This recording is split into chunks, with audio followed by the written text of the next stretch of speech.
하나님 여러분 안녕하십니까? 우리 하나님께서 몸에 생동하는 그 생명의 역사를 저희들에게도 주셔서 우리들도 건강해지고 더 행복해지는 아름다운 역사가 있으시기를 간절히 바랍니다.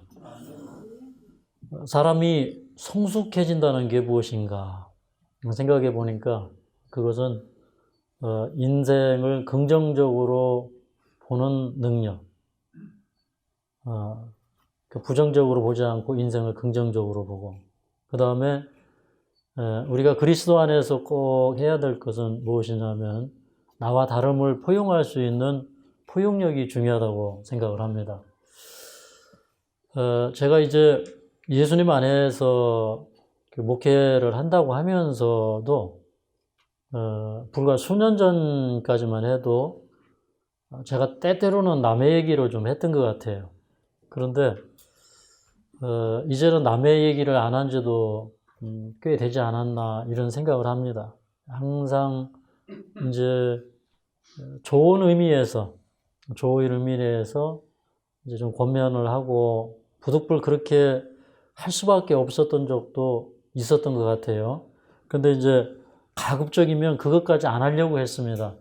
왜 그러냐면 이게 다 누워서 침 뱉기구나 하는 걸 알게 되었고, 또 이제 여기 특별히 이제 사람들이 모여서 살다 보면 어려운 문제가 서로 시야가 다르고 생각이 달라요. 그러다 보면 이제 또 부정적인 얘기를 막 하면 이제 자기의 영혼도 더러워지지만 그 말을 듣는 사람들의 마음도 시험에 들기 때문에 사실 그게 다 사단이 역사하는 힘입니다. 그래서 이제 절대 그렇게 하지 말아야 되고, 그러니까 이제 사실 이제 이 요양원 원장이나 부원장이나 다른 사람들보다는 어떻게 보면 영향력이 큽니다. 그런데 이제 어떤 사람은 마음에 들고 어떤 사람은 마음에 안 들고 이런 거를 이제 표현을 하다 보면은 이게 또 거기서 또 문제가 생겨요. 그래서 모든 영혼이 다 소중하고 또 똑같지 않습니까? 또 심지어는 이제 제가 항상 느낀 것은 이 요양원에 와서 적응 잘 못하고 좀 엉뚱하게 하고 다니고 이제 이런 분들 계셔요. 그런데 이제 시간이 가면서 그런 분들이 예수님 안에서 변화되고 새롭게 되고 이런 걸 보면 그래도 그 어떤 사람이든지 우리는 끝까지 기도해야 되고 믿어줘야 되는구나 하는 생각을 또 하게 되고, 이제 우리가 살면서 그런 것들을 많이 배우잖아요. 네. 그리고 또 진리를 이해하는 데 있어서도 나와 다른 것에 대하여 관용하고 포용하는 마음이 없으면 다른 것들을 내가 받을 수가 없습니다.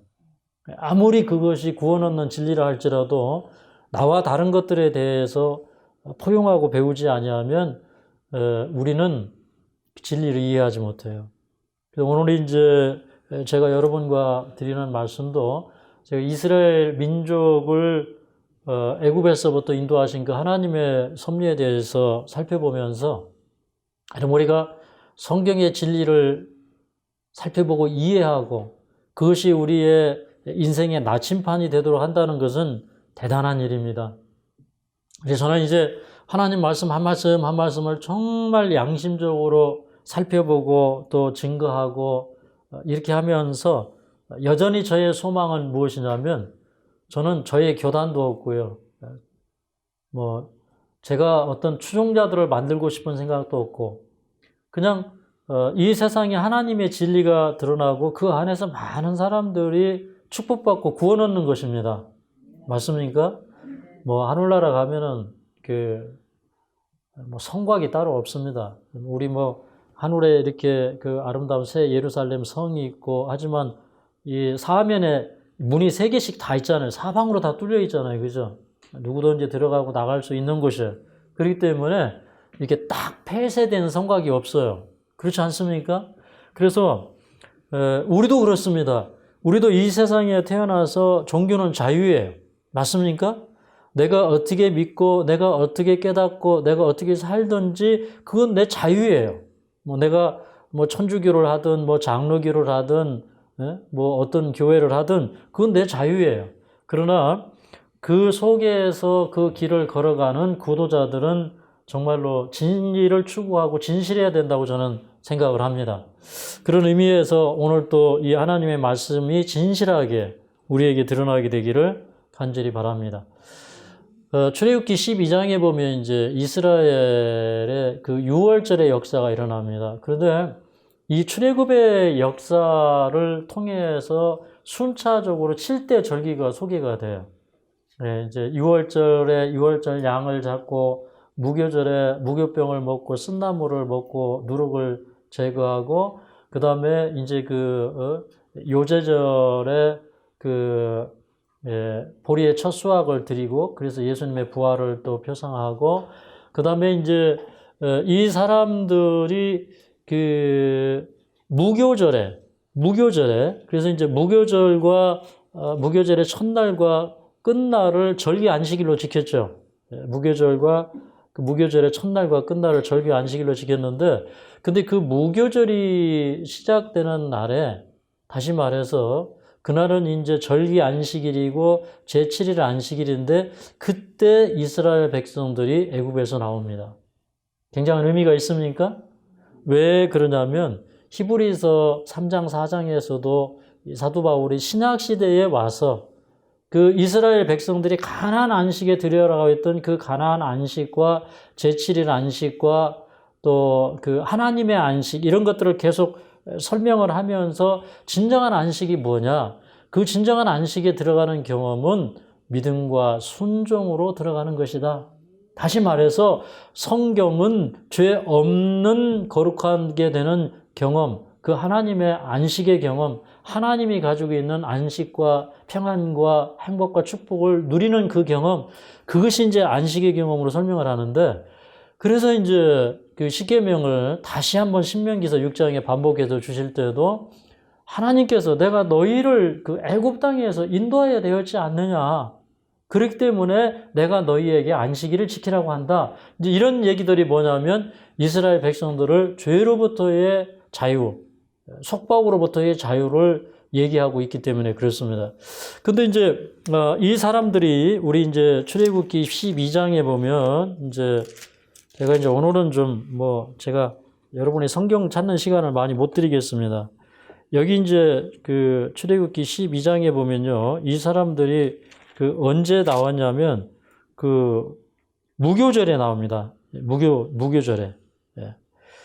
여기 그 17절에 너희는 무교절을 지키라. 이날에 내가 너희 군대를 애굽 땅에서 인도하여 내었음이니라. 그러므로 너희가 영원한 규례를 삼아 이날을 대대로 지킬지니라. 그렇게 얘기했어요. 그러니까 이 무교절이 절기 안식일과 제7일 안식일이 만나는 날이었는데 이날에 이스라엘 백성들이 애굽 땅에서 자유함을 누렸다는 거예요. 그래서 하나님의 안식이 뭐냐?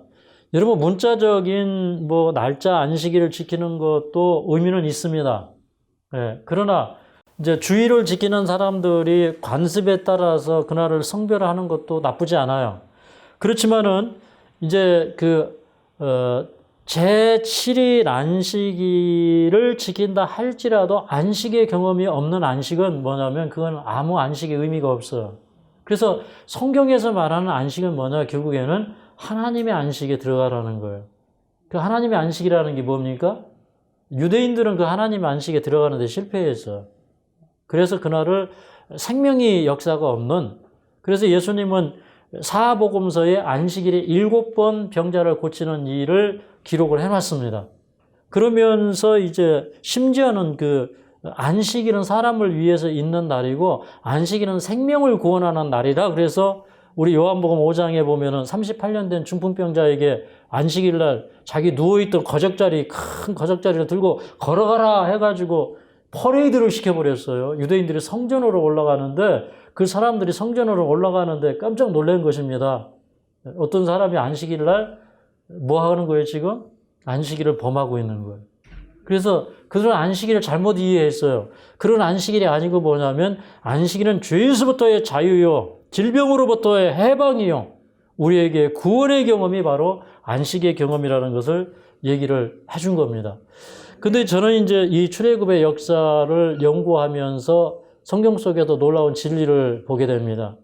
그런데 이제 그때 당시에 그 유대력, 달력을 이제 연구를 하고 하니까 이 사람들이 이제 그 애굽에서 1월 15일 날 출애굽을 해가지고 3월 1일 날 시내산에 도착합니다.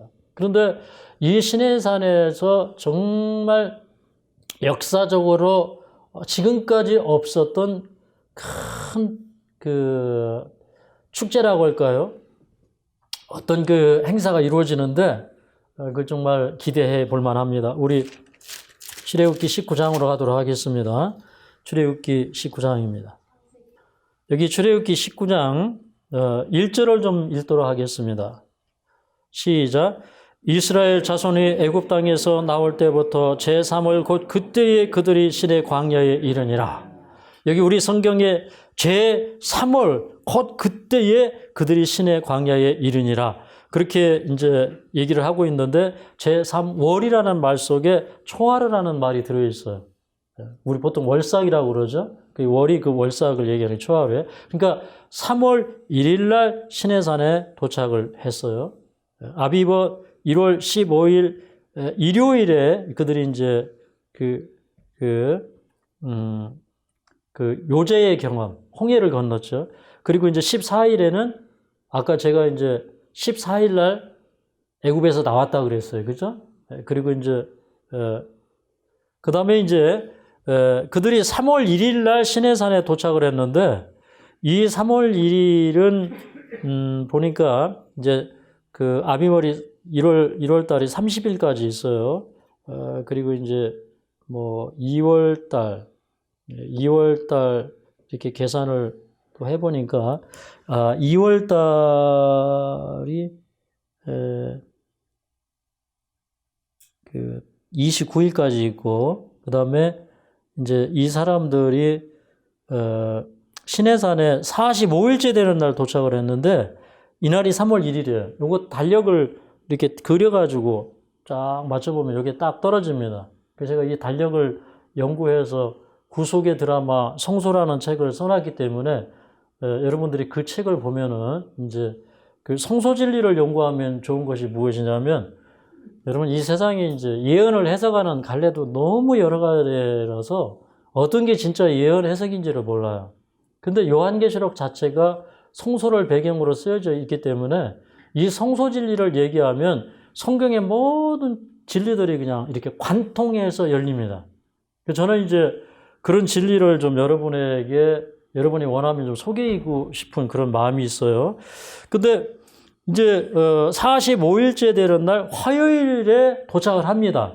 근데 그날에 이제 모세가 시내산에 올라가서 하나님의 말씀을 들어요. 하나님께서 시내산으로 모세를 부른 다음에 여기 이제 5절, 6절에 보면 너희가 내 말을 잘 듣고 내 언약을 지키면 나는 너희의 하나님이 되고 너희는 제사장 나라가 되고 거룩한 백성이 되리라 이렇게 얘기합니다. 그리고 이제 하나님께서 이 제언하신 것을 모세가 듣고 이스라엘 백성들에게 옵니다. 그래서 이제 이스라엘 백성들에게 와서 이제 그 이스라엘 백성들에게 하나님께서 이렇게 제안을 하셨는데 너희가 이 제안을 따를 마음이 있느냐? 그렇게 이제 백성의 장로들을 불러서 물어보니까 여기 7절에 보면 그 말씀이 나오죠. 그랬더니 8절에 백성이 일제히 응답하여 가로되 여호와의 명하신 대로 우리가 다 행하리이다 그렇게 얘기합니다. 우리가 뭐라고요? 다 행하리이다 그렇게 얘기를 합니다. 그래서 이제 그 모세가 그 얘기를 듣고 이제 다시 시내산에 올라갑니다. 모세가 백성들에게 와서 하나님의 말씀을 전하고 또 그 말씀을 하나님께로 가져간 날이 이제 수요일이에요. 그런데 하나님께서 다시 뭐라고 하시냐면 여기 10절에 여호와께서 모세에게 이르시되 너는 백성에게로 가서 오늘과 내일 그들을 성결케 하며 그들로 옷을 빨고 예비하여 제3일을 기다리게 하라. 이는 제3일에 나 여호와가 여호와의 목전에 시내산에 강림할 것임이니라. 그렇게 얘기해요. 그러니까 여기 이제 그 백성들에게 오늘과 내일 성결케 하고 옷을 빨고 제3일을 기다리라. 그렇게 얘기합니다. 그러면은 오늘이 언제냐면 목요일, 금요일, 그 다음에 제3일은 안식일이 되는 거예요. 그래서 이제 오늘과 내일 옷을 빨고 제3일을 기다리라. 그래서 이제 화요일 날 도착해서 시내산에 올라가서 하나님의 말씀을 듣고 수요일 날 백성들에게 고했더니 다 준행한다고 해서 그때 이제 다시 이제 그 얘기를 듣고 올라갔어요. 올라갔더니 하나님께서 오늘과 내일 옷을 빨고 제3일을 기다리라. 그래서 이제 다시 와서 이제 백성을 예배시키는 겁니다. 목요일, 금요일. 원래 이제 그 안식일 예비일은 금요일인데 하나님을 만나기 위해서 예비일을 이제 목요일, 금요일 이렇게 예비하고 제3일째 시내산에서 강림을 하시는 거예요. 근데 이게 이 장면이 참 놀랐습니다. 저는 이제 참 우리가 에덴에서 가져온 제도가 두 가지 제도가 있는데 하나는 가정제도하고 하나는 안식일 제도예요. 예배 제도예요. 그런데 이 제도는 세상이 변해도 바뀌지 않는 것입니다. 여러분 세상이 변해도 결혼 제도가 바뀌나요? 안 바뀌어요. 여러분 세상이 변해도 예배 제도는 바뀌지 않아요. 하나님의 계명은 바뀌지 않기 때문에 그렇습니다. 그런데 이제 시내산에 그 하나님의 정부가 내려오는 겁니다. 그런데 여기 이제 그 제3일에 어떤 일이 일어났냐면, 자, 여기 19장 16절을 좀 읽도록 하겠습니다. 19장 16절입니다. 시작. 제3일 아침에 우레와 번개와 빽빽한 구름이 산 위에 있고 나팔소리가 심히 크니 진중 모든 백성이 다 떨더라. 모세가 하나님을 맞으려고 백성을 거느리고 진에서 나오매 그들이 산 기슭에 섰더니 시내산의 연기가 자욱하니 여호와께서 불 가운데서 거기 강림하심이라. 그 연기가 연기처럼 떠오르고 온 산이 크게 진동하며 나팔소리가 점점 커질 때 모세가 말한즉 하나님이 음성으로 대답하시더라. 여호와께서 시내산 곧 그 산 꼭대기에 강림하셨고 그리로 모세를 부르시니 모세가 올라가며. 자, 여기 보니까 이 사건이 저는 이제 창조 이후로 제일 큰 사건이 시내산에 하나님께서 친히 강림하신 거예요. 그런데 그 강림하실 때 그 하나님의 영광을 보고 살 수가 없으니까 이렇게 캄캄함이 그 산을 가리우고 흑운으로 가리우고, 그런데 그 안에서 이렇게 그 여호와의 영광이 번쩍번쩍 비쳐나오죠. 그리고 그 영광을 감당하지 못해서 시내산이 떠오는 것입니다. 지진이 일어나는 것입니다. 그런데 여기 이제 신명기 33장에 보면 이 사건을 더 이제 큰 사건으로 묘사를 하는데 신명기 33장 2절 3절을 읽도록 하겠습니다. 신명기 33장 2절 3절입니다. 자, 여기 이렇게 감동적으로 기록했습니다. 시작. 일러스되 여호와께서 시내에서 오시고 세일산에서 일어나시고 바란산에서 비치시고 1만 성도 가운데서 강림하셨고 그 오른손에는 불같은 율법이 있도다. 여기 보니까 예수님께서 재림하시는 장면 대단할까요? 온 하늘이 아마 그 천사들의 무리로 이렇게 뒤덮을 때 온 하늘이 하얗게 보일 거예요. 저쪽에서 이제 재림이 시작될 때 손바닥만한 구름이 나타나서 점점 지구상으로 가까이 오는데, 원래 멀리서 보면은 아무리 큰 것도 어떻게 보여요? 작게 보여요, 그죠? 아주 작게 보여요. 근데 이제 이 가까이 올 때 그 천사들의 그 환영하는 그 행사가 대단할 겁니다. 우리 상상할 수가 없어요. 그렇죠? 그리고 이제 성부 하나님, 성자 하나님, 성령 하나님께서 우리를 데리러 같이 오실 것입니다. 그런데 그 하늘의 하느님의 정부가 이 땅에 왔을 때 여기 뭐라고 했냐면 1만 성도 가운데서 강림하셨고 그렇게 얘기했어요. 그러니까 1만 성도라고 그렇게 얘기를 했는데 근데 이게 뭐 우리 킹제임스 성경이나 이런 곳에 보면 이게 1만 성도라고 되어 있지 않습니다.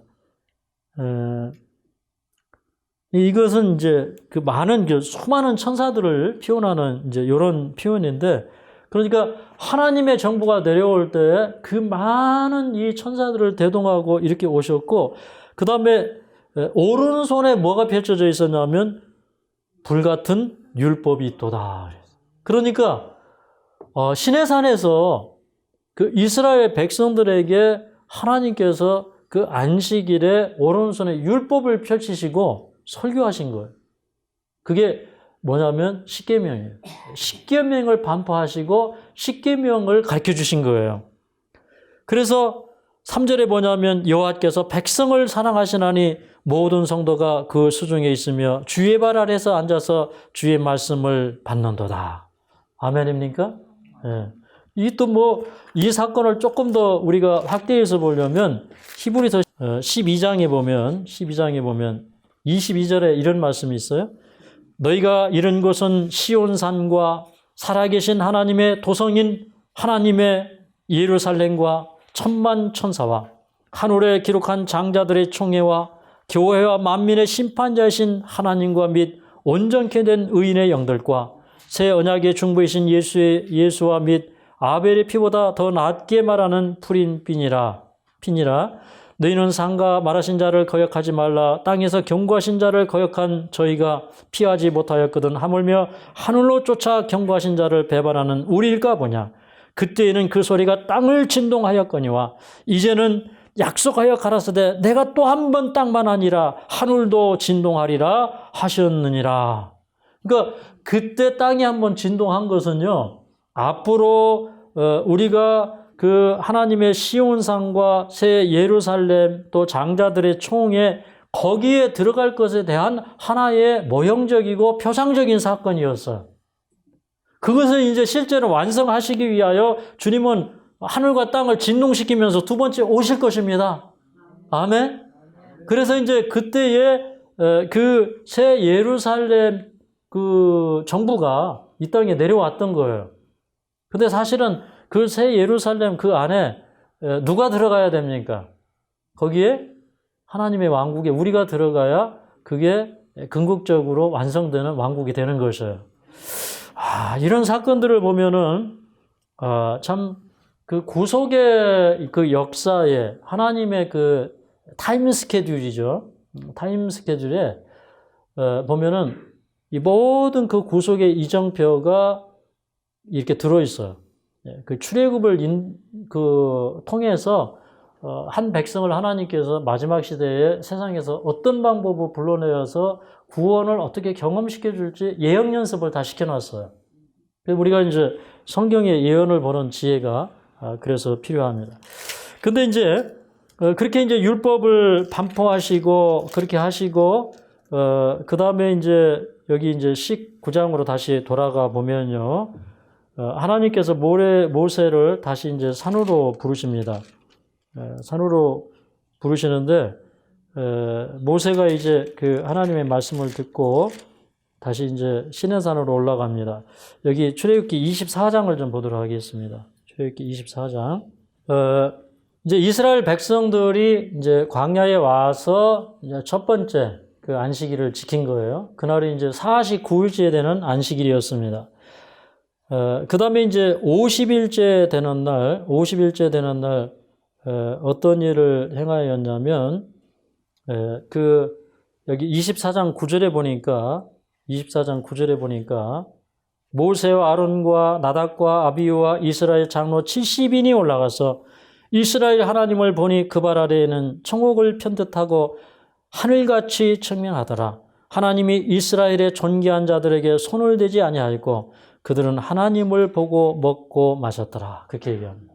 그러니까 여기 보니까 50일째 되는 날, 이제 그 안식일을 지킨 다음에, 여러분, 이 산이 보통 산이 아니에요, 지금. 이 산은 어떤 산이에요, 지금? 하나님께서 강림하셔서 시내산에 계신 그 산이에요. 그러니까 그 산에 이렇게 경계를 이렇게 해놓고, 그 다음에 그 경계를 병하는 자는 이렇게 그 돌로 침을 받을 것이라고 그래서 아주 엄히 경계해가지고 그 영역을 침범하지 못하게 했어요. 그런데 그 안식일 다음 날 이제 여기 보니까 아론, 모세, 나답, 아비요, 그 다음에 장로 70인, 그러니까 몇 명이 들어갔어요? 74인이 시내산에 들어갔어요. 그 다음에 하나님 앞에까지 갔어요. 그 다음에 여기 뭐라고 했냐면 하나님을 보고 먹고 마셨다 그랬어요. 그런데 그 하나님을 보니까 그 발에는 청옥을 편듯하고 하늘같이 청명하더라 그렇게 얘기했거든요. 이것이 이제 어떤 것에 모형이 되어 있냐면 아주 중요한 사건의 모형이 되었는데, 여러분 그 요제를 드린 날로부터 50일째 되는 날을 우리는 뭐라고 합니까? 오순절이다 그렇게 얘기해요. 그래서 이 사건은요, 그들이 이제 출애굽을 한 지 50일째 되는 날, 그 안식일 다음 날, 이제 3월 6일에, 오순절이 며칠이라고요? 3월 6일. 유대력으로 3월 6일이 오순절. 그 오순절은 이미 과거의 시내산에서 예행 연습을 했어요. 여기 74인의 사람들이 성령의 감동하심을 받아서 하나님을 보고 먹고 마셨어요. 아멘입니까? 네. 그래서 오순절 성령이 내릴 때 사람들이 성전에 모여서 떡을 떼고 하나님을 찬양하고 그런 그 역사가 있었고, 그 성령이 불의 혀처럼 갈라져서 각 사람에게 임하고, 이제 이런 일들이 있었는데, 이게 이제 이미 시내산에서 앞으로 이루어질 오순절 사건에 대한 모형을 보여주는 겁니다. 그러면 오순절은 오순절로 끝났을까요? 한번 다시 올까요? 한번 다시 올까요? 이 세상의 사람들을 불러내기 위해서 한 번 또 다시 오겠죠. 근데 그 오순절의 완성은 뭐냐면 우리가 하늘에 들어가서 하나님을 보고 먹고 마시는 거예요. 아멘입니까? 네.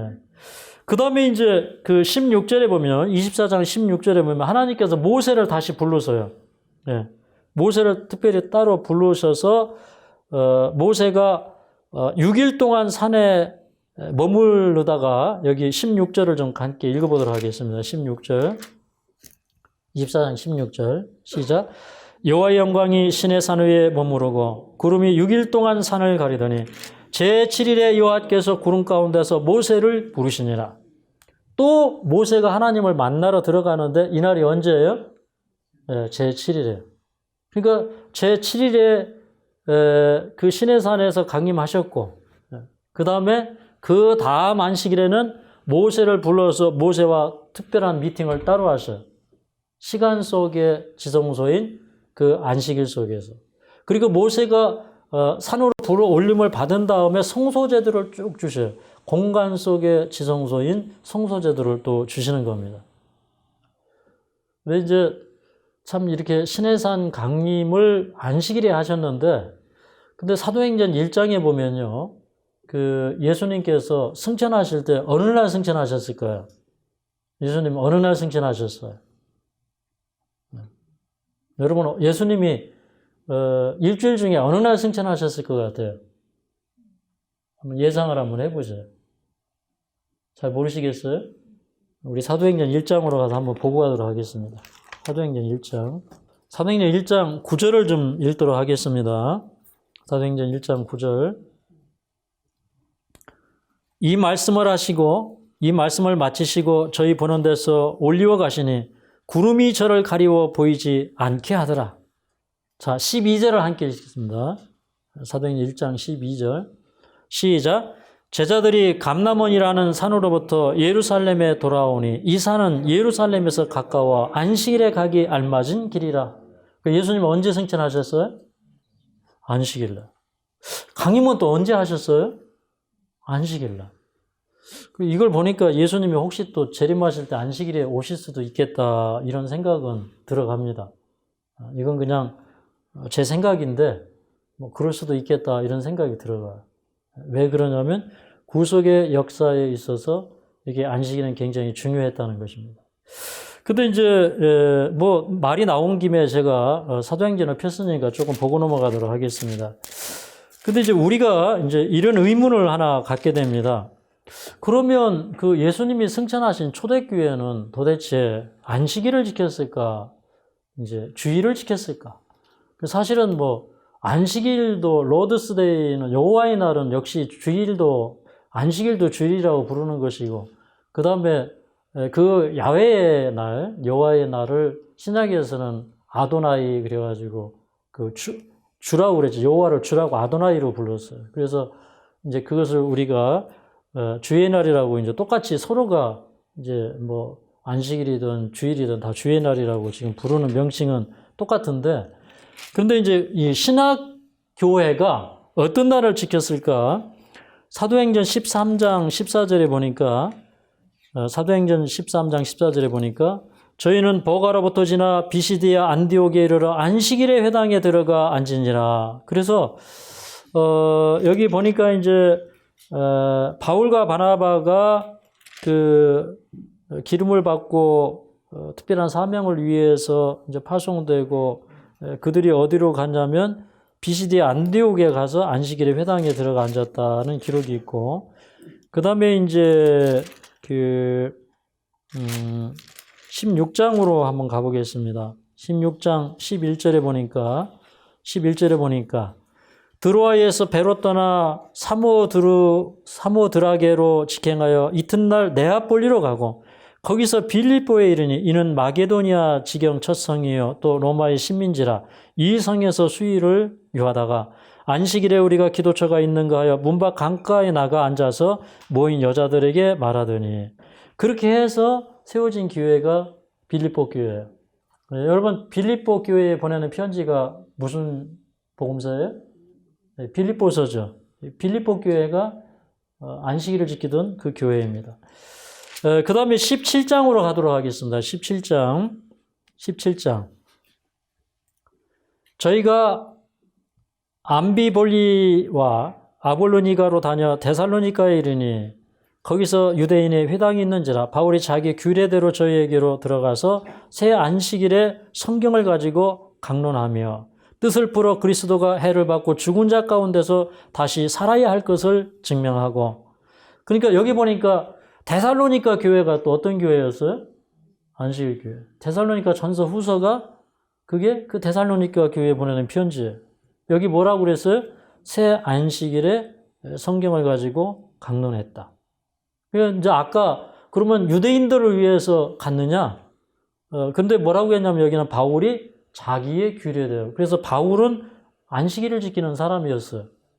그래서 우리가 이제 어떤 편견을 가지고 성경을 보면 이거 굉장한 문제거리가 생깁니다. 왜 그러냐면 성경을 거절하는 것이 되기 때문에 어떤 편견을 가지고 성경을 보는 건 대단히 이거는 잘못된 것이에요.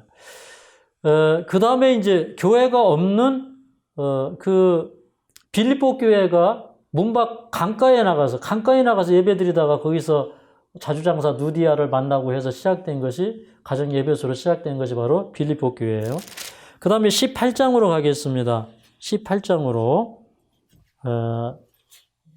여긴 또 고린도 교회 얘기가 나옵니다. 고린도 전후서. 이 고린도 교회가 차지하고 있는 성경의 비중이 또 크죠. 데살로니가 후서 이런 것들은 이제 예언과 관련되어서 얼마나 지금도 중요한 바울 서신이 되는지 모릅니다. 자, 18장 4절을 읽어보도록 하겠습니다. 시작. 안식일마다 바울이 회당에서 강론하고 유대인과 헬라인을 권면하니라. 여기 보니까 안식일마다 회당에서 유대인을 위해서만 권면한 게 아니라 뭐라고 그랬어요? 헬라인을 위해서 권면했다. 그 다음에 데살로니가 교회에서는 예수님이 부활을 언제 증명했다는 거예요? 안식일에. 그래서 저는 이제 그 천주교회 교리문답에 보면 언제가 안식일이냐? 토요일이다. 그럼 왜 우리는 안식일을 지켰느냐? 교회가 권위로 일요일을 명해서 이렇게 주일을 지키라고 명했다.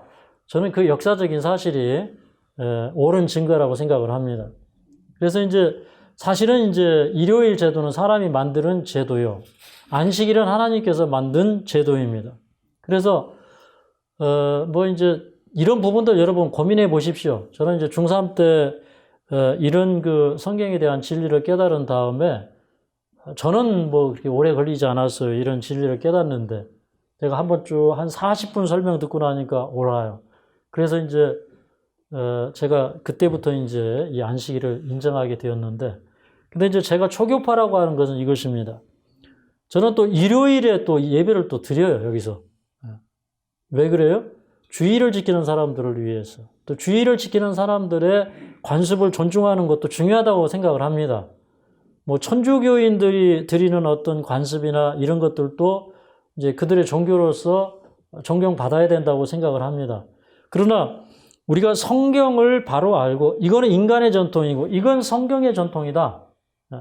그걸 분간할 수 있는 지혜는 우리에게 있어야 된다고 생각을 합니다. 그래서 우리가 포용하고 함께 가자.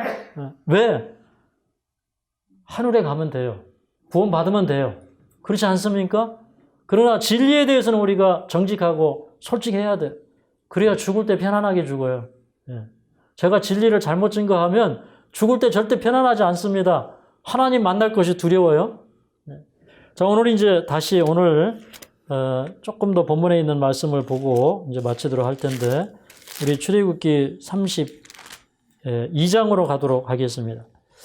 그 하나님께서 모세를 부르셔서 이제 40일 동안 이제 성소 제도를 드시고 다시 한번 안식일 제도에 대해서 반복하셔요. 아주 안식일 제도만큼은 반복적으로 말씀을 하십니다. 그래서 이제 뭐 여기 31장에도 나오는데 안식일은 여기 보니까 15절에 보니까 제7일은 큰 안식일이니 그렇게 얘기했어요. 여호와께 거룩한 것이라 무로 안식일을 일하는 자는 반드시 죽일지니라. 그러면서 안식일은 큰 안식일이다 그랬어요. 큰 안식일이라는 의미는 뭐냐면 철저히 지켜야 될 안식일이다. 그래서 원어로는 사바트, 사바톤 그렇게 얘기했거든요. 엄격하게 지켜야 될 안식일, 철저하게 지켜야 될 안식일, 반드시 지켜야 될 안식일을 이제 얘기를 하신 다음에 그 다음에 이제 마무리 작업을 지금 하나님께서 하시고 하시는 말씀이 뭐냐면 그 이스라엘 백성들이 범죄했다는 겁니다. 지금 이스라엘 백성들이 그 모세가 보이지 않으니까 40일을 보이지 않으니까 이 백성들이 뭘 요구했냐면 모세가 안 보인다. 그러니 우리를 그 인도할 신을 만들어 달라. 그래서 그 신을 앞세우고 다시 애굽으로 돌아가자고 하는 그런 그 아우성이 일어납니다. 그래서 이제 아론이 타협을 해가지고 뭐 금고리, 뭐 금가락지 이런 것들 가져오라고 해서 이제 이것을 불에 녹여가지고 금송아지를 만들어냈어요. 그 다음에 5절을 좀 보겠습니다. 5절, 32장 5절. 시작. 아론이 보고 그 앞에 단을 쌓고 이에 공파하여 가로되 내일은 여호와의 절일이니라 이렇게 얘기했어요. 여러분 하나님께서 4가지 계명을 주시면서 첫 번째 계명이 뭐예요? 다른 신을 섬기지 말라는 거예요. 두 번째는 뭐예요? 우상을 섬기지 말라. 세 번째, 여호와 이름을 망령되이 일컫지 말라. 네 번째 뭐예요? 안식일을 기억하여 거룩히 지키라. 그런데 사단은요, 이 4가지를 전부 무시해버리는 거예요. 그래서 하나님의 정부에 맞서서 지금 아직도 하나님의 정부가 저 시내산 위에 머물러 있는데 사단은 이 땅에서 자기 정부를 세우려고 했어요. 그래서 다른 신. 근데 여기 보면은 이제 사실은 이들이 만들어 놓은 신은 나름으로는 그들이 여호와의 신을 형상화한 것이에요. 근데 그들이 애굽에서 송아지 신을 섬기던 그 송아지를 만들었기 때문에 사실은 다른 신이에요. 그들이 표방한 것은 이것이 애굽에서 인도한 그 여호와라 이 말이에요. 그런데 사실적 내용적으로는 달라요. 오늘날도 이게 참 큰 함정입니다. 종교의 옷은 다 입고 있는데 똑같은 성경을 보는데 이 믿는 바가 달라요. 이게 참 큰 함정이고 그 다음에 또 하나의 함정은 뭐냐면 지금 하나님께서 제7일을 주셨는데 이 사람들은 뭐라고 하냐면 내일이 여호와의 절일이라는 거예요. 그러니까 다른 날을 여호와의 예배일로 정해놓고 우리가 그 날을 이 신을 위해서 섬기자 이 말입니다. 이게 참 역사적으로 보면 참 동기가 고약합니다. 원래 썬데이는 뭐 하는 날이었어요? 태양을 숭배하는 날이었어요. 그래서 노마가 이제 그 안식일을 일요일로 바꾸면서 하나님을 섬기는 날을 태양신을 섬기는 날하고 이렇게 같이 겸해버렸어요, 그거를. 그걸 이제 그 썬데이를 만들 때, 일요일을 만들 때, 라오디 교회 그 공회에서 이제 그 주일을 일요일로 공식적으로 임명을 하죠. 근데, 이제 그런 그 배경에서 보면 사실은 이제, 정치적인 그런 콘스탄틴 지지를 얻기 위해서, 종교인들의 지지를 얻기 위해서, 또 그러다음에 이교도들의 지지를 같이 얻기 위해서 국가적인 안정을 위해서 나를 통합해 버린 거예요. 그래서 이제 그게 썬데이가 되어버립니다. 그래서 사람들은 이제, 저는 그래요. 사실 이제 우리가 절기 지킬 필요 있어요? 없어요? 절기. 절기 폐지됐습니까? 지금도 절기 유지됩니까? 폐지됐어요. 확실합니까? 네. 근데 이상하게 사람들은요, 그러니까 유월절, 무교절, 오순절 지킬 필요 있어요? 없어요? 없어요. 근데 사람들은 이상하게요, 그 절기를 안 지켜도 된다고 하면서 또 새로운 절기를 만들어서 지켜요. 그게 뭐예요? 사실은 이게 부활절이고, 뭐, 추수감사절이고, 오만 가지 없던 것들이 막 생겨나기 시작했어요. 네, 성경에 없는 것들이. 그런데 그거는 사람이 교회에서 만들어 놓은 거기 때문에 지켜도 되고 안 지켜도 되고 그런 거예요. 뭐 교회의 관습이니까 뭐 존중하는 의미에서는 따라 할 수도 있어요. 좋은 의미에서. 근데 성경의 원칙으로 보면 교회 아니에요. 아니에요. 우리는 무엇으로 판단해야 돼요? 성경으로 판단해야 됩니다. 참 이게 배도예요. 오늘날도 이게 배도예요. 그 당시의 배도의 모습은 오늘날의 배도의 모습이기도 합니다. 그래서 하나님께서 모세에게 너 이 백성 인도에서 올라가라. 나 안 간다. 내가 이 백성들을 인도할 다른 사자를 보내겠다. 그렇게 얘기를 합니다. 그러면서 하나님께서 이 백성은 목이 곧다. 나는 나대로 행하겠다. 내가 그들을 인도에서 올라가라. 내가 그 백성들과 함께 가다가 내가 중간에서 그 백성들을 진멸할지 모른다. 이렇게 얘기합니다. 그랬더니 모세가 하는 얘기가, 하나님, 애굽에서 이 백성을 강한 손과 능력으로 인도하시는데 이 백성을 진노하시고 진멸하시면 세상 사람들이 뭐라고 하시겠습니까? 그러니 하나님께 이게 욕이 돌아갈 것이니까 하나님 이 백성에게 화를 내리지 말아 주십시오. 그렇게 얘기합니다. 그러면서 이제 이 모세가 하나님께서 아브라함과 그 이삭 이게 말씀하시지 않습니까?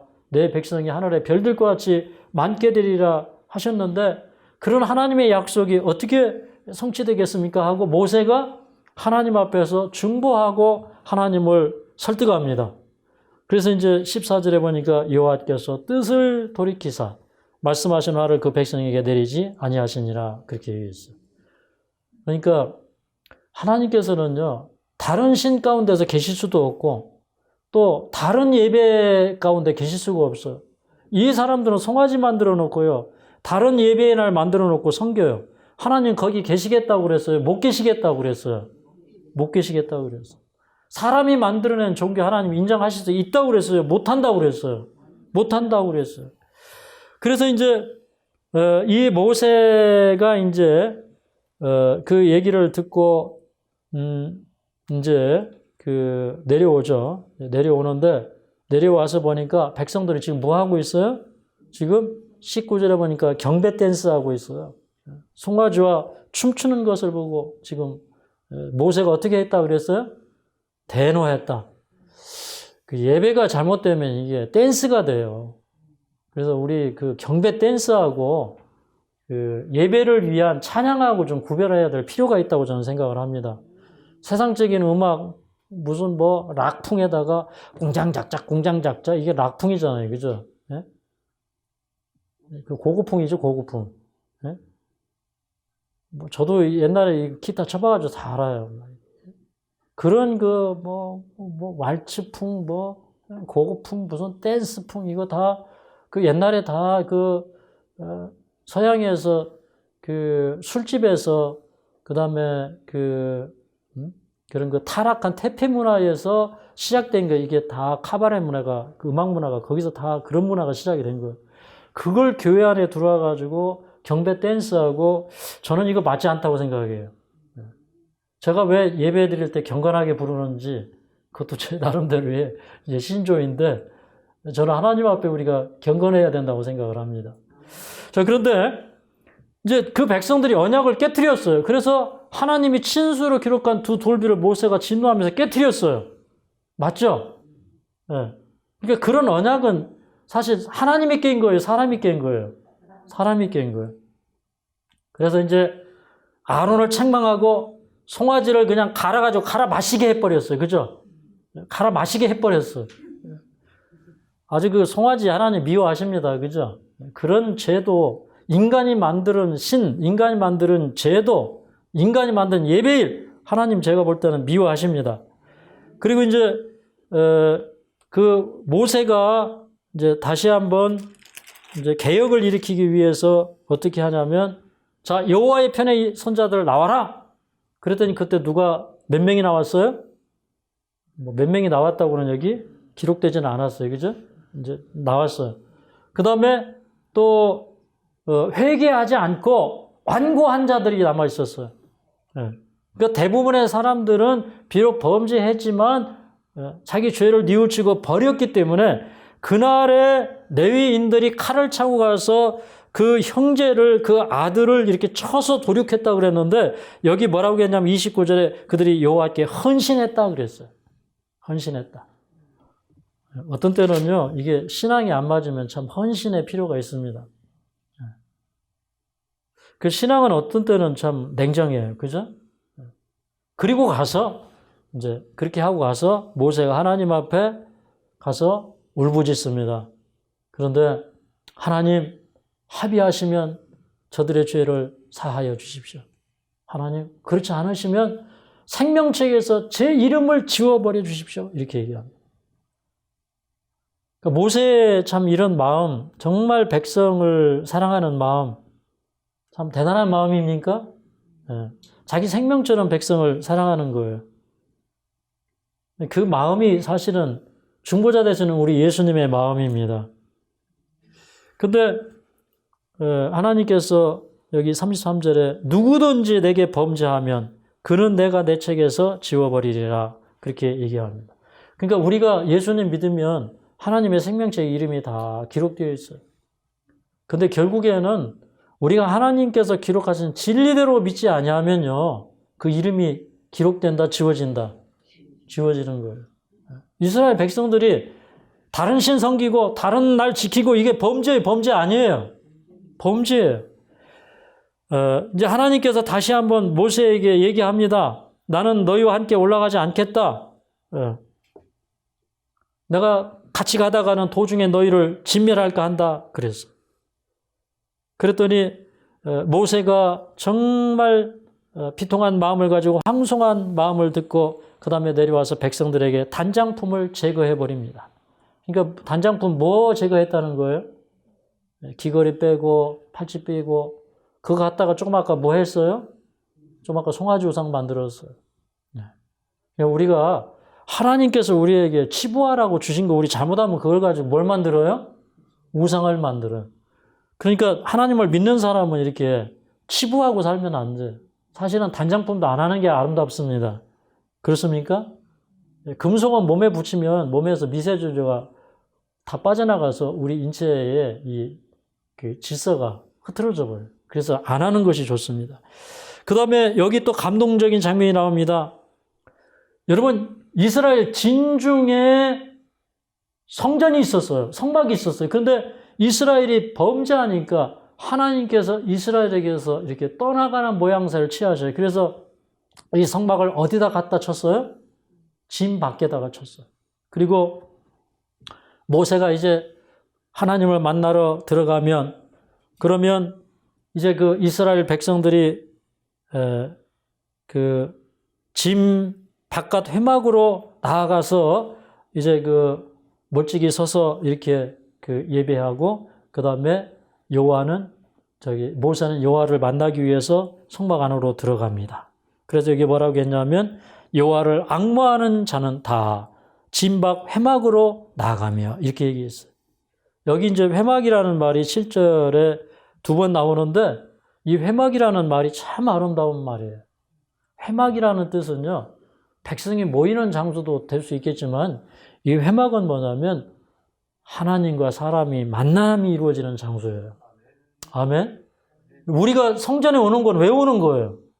하나님 만나러 오는 거예요. 저 만나러 오는 거 아니에요. 사람들이 자꾸 저 만나러 오는 줄 알고 그러는데 하나님 만나러 오는 거예요.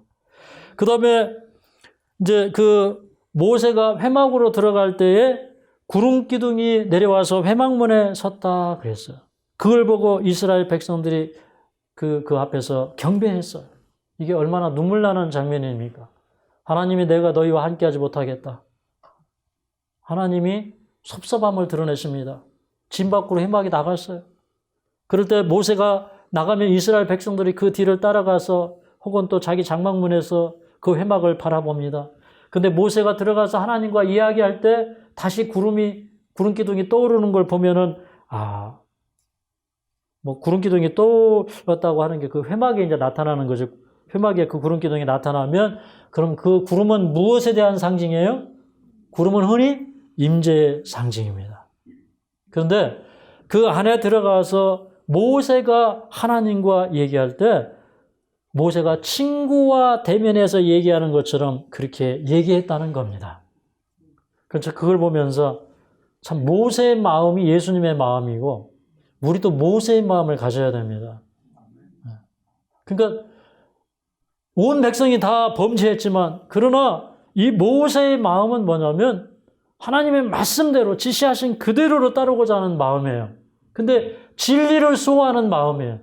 여러분 세상 사람들이 다 인간의 규례와 관습 만들어 놓고 지킨다고 우리도 따라가야 될까요? 아니면 하나님 말씀 따라가야 될까요? 말씀 따라가야 됩니다. 여러분 그걸 위해서 기도하시기 바랍니다. 그러면서 12절에 보면 하나님 우리와 함께 올라가 주십시오. 제가 주님 앞에 은총을 입었습니까? 그러면 주의 길을 제게 보여주십시오 라고 기도합니다. 여러분 주의 길을 보여달라고 하는 사람들은요 하나님께 마음이 헌신된 사람이에요. 주의 길이 보일까 봐 두려워하는 사람들 굉장히 많아요. 마지막 시대에 제가 본 빛으로는 도시를 떠나야 돼요. 죄악의 도성을 떠나야 돼요. 요즘에는 소돔과 고모라를 떠날 때가 되었어요. 그런데 하나님의 말씀을 사람들이 임할까 봐 두려워요. 하나님이 오늘이라도 어떻게 살아라 그러면은요 자기가 지금 쌓아 올린 모래성이 무너질까 봐 두려워요. 그래도 모세가 또 한 가지 구한 것은 뭐냐면 하나님의 영광을 내게 보여달라는 것입니다. 하나님의 영광을 내게 보이소서. 여러분 세상 영광 구하는 사람이 이런 기도 할 수 있을까요? 내가 하나님을 이렇게 믿는 것이 하나님께 영광이 된다면 하나님의 영광을 내게 보이소서 이렇게 얘기해야 됩니다. 근데 우리는 교회의 영광을 구해요. 하나님의 영광을 구하지 않습니다. 여러분 진리를 달라고 기도해야 됩니다. 그런데 그 영광을 보여줄 때 그래 내가 내 앞에 내 선한 모든 형상을 다 지나가게 하겠다. 하나님의 영광을 보는 건 뭐냐면 하나님의 선한 품성을 발견하는 거예요. 그래서 예수님 믿고 우리가 그 품성이 변화되지 않으면 소용 있어요? 없어요? 없어요. 변화되지 않는 그 마음에서 나오는 게 이게 어떤 정신일까요? 이게 어떤 정신이 있는지 질투, 시기, 비난, 비판, 사랑하지 않고 포용하지 않고 하는 정신이 다 사단에게서 나옵니다. 그런데 그 모세가 하나님과 친구처럼 대면해서 이 얘기하는데도 그런데 하나님께서 내 영광을 보고 살 자가 없으니까 내가 너를 바위 갈라진 그 틈새에 두고 내가 손으로 덮어서 너를 가렸다가 내가 지나가고 난 다음에 너는 내 뒷모습을 볼 것이다. 그렇게 얘기합니다. 그래서 이제 34장에 이제 모세가 이제 하나님 앞에 설 때에 그 두 돌판은 이제는요, 모세가 하나님이 깎아서 만들어진 그 돌판이 아니라 모세가 이제는 자기가 두 돌판을 깎아가지고 올라가요. 그러니까 여러분 이런 거예요. 하나님의 말씀이 아무리 위대해도 내 마음속에 진리를 받아들일 수 있는 돌이 준비되어 있지 않으면 쓸 수 있을까요? 없을까요? 없습니다. 없어요. 예. 그래서 새 언약은 무엇이에요?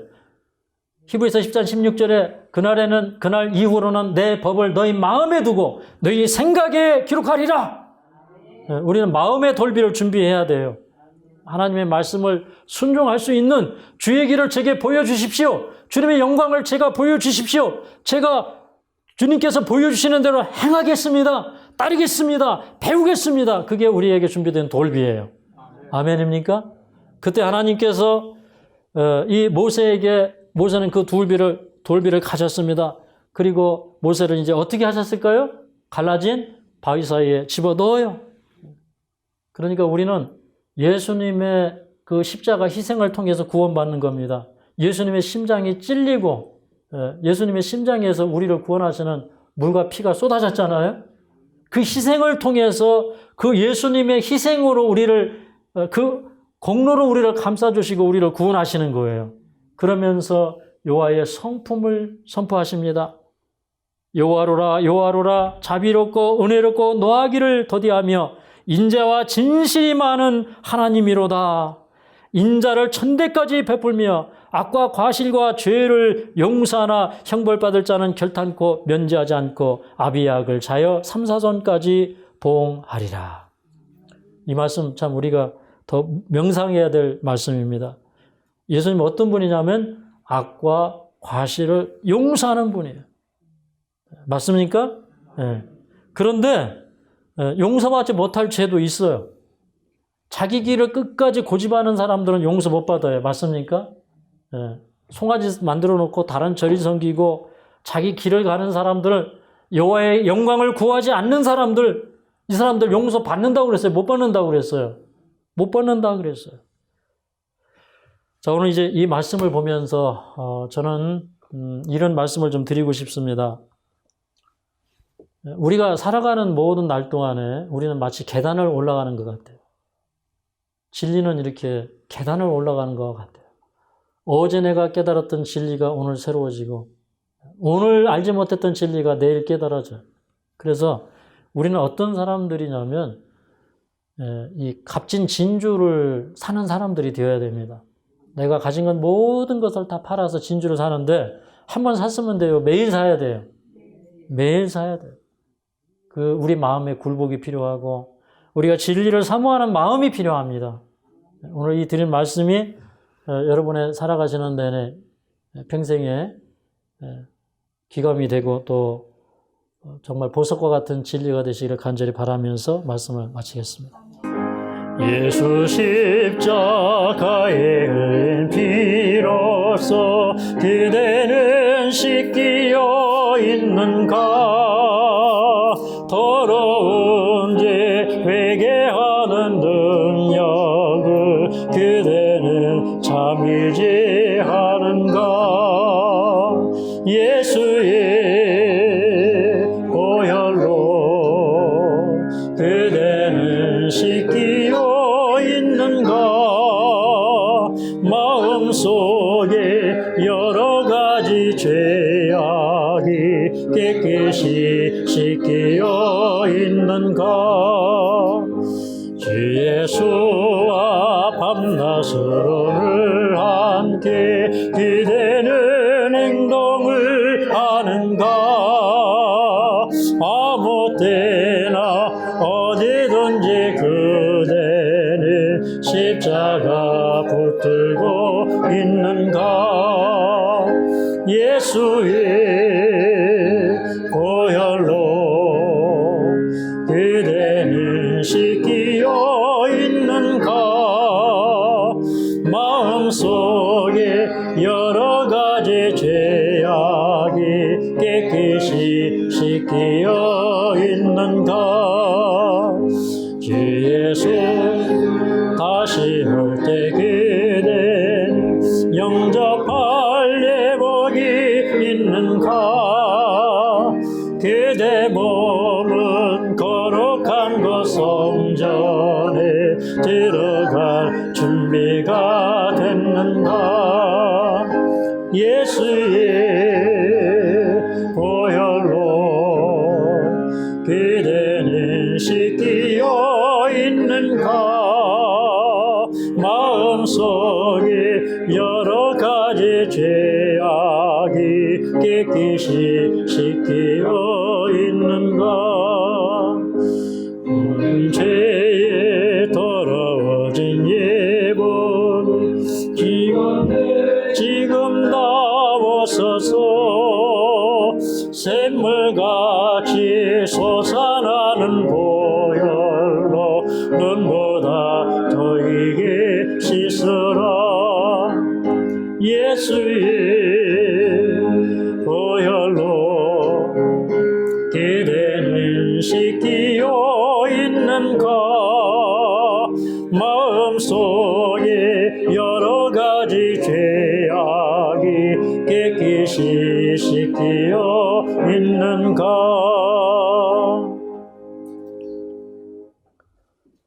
사랑하는 주님, 나는 길이요 진리요 생명이라 하셨사오니 우리 인생길에서 주님은 길이 되어주시고 진리가 되어주시고 생명이 되어 주시옵소서.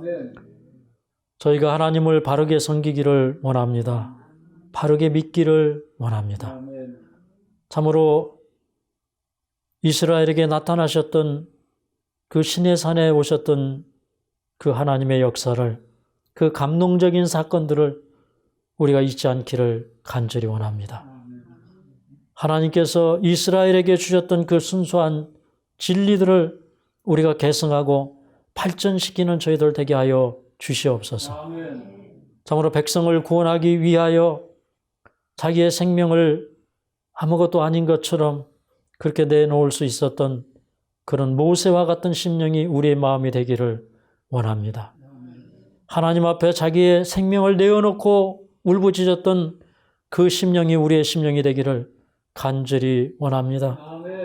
모세가 주의 길을 우리에게 보여달라고 기도했던 것처럼 참으로 저희도 그 길을 찾기를 원합니다. 참으로 하나님께서 함께 해달라고 하나님이 동행해달라고 그렇게 부르짖었던 것처럼 우리도 주님과 동행하기를 원합니다. 하나님의 영광을 보여달라고 그렇게 부르짖었던 것처럼 우리도 하나님의 영광을 보기를 원합니다. 사랑하는 주님, 이 말씀이 우리에게 진리가 되게 하시고 우리의 생애의 나침반이 되게 하여 주시옵소서. 그러므로 우리가 삶의 온전한 길을 되찾으며 건강을 회복할 뿐만 아니라 영적으로도 온전해질 수 있는 저희가 될 수 있도록 축복하여 주시옵소서. 예수님의 이름으로 간절히 기도하옵나이다.